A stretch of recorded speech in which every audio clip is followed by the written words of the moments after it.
52ได้มาพบน้องนางหนึ่งแววตาน้องนั้นงามหวานซึ้งอ้ายว่าเป็นหนึ่งในแดนแห่งนี้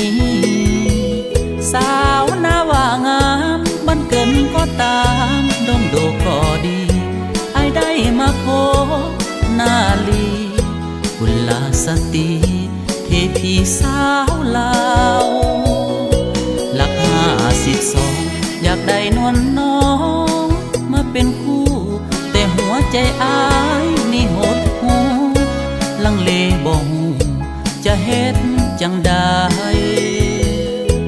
อ้ายได้พบนางในคืนงาน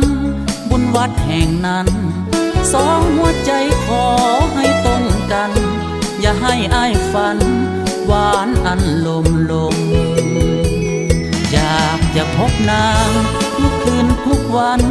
บ่เว้นวางอยากถอดหัวใจไว้เคียงข้างซื่อสัตย์ต่อนางเพียงผู้เดียวบ่ได้ปากหวานบ่อมน้ำตาลมาบีบเบี้ยว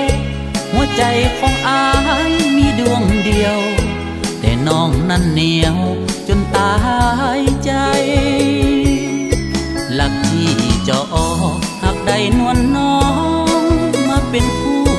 จะอยู่กับนางและเสิร์ชสูจะเลี้ยงและดูเป็นคู่ชีวิตขอแต่ตัวน้องอย่าไปเป็นสองจนมองไม่หากสิ้นชีวิตวันใดอักขีหัวใจไว้เคียงกายนาง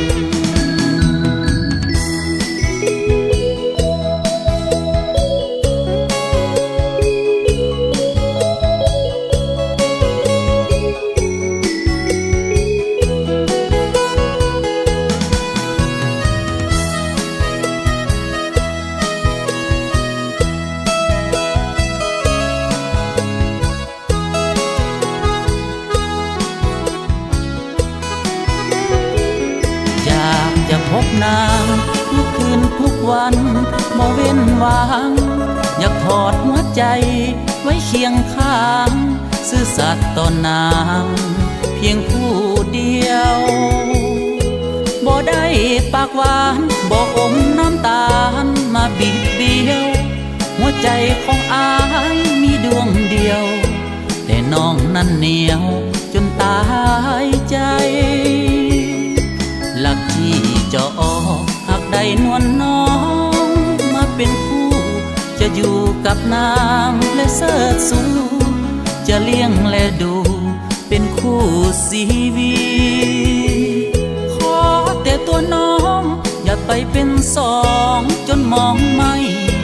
หากสิ้นชีวิตวันใด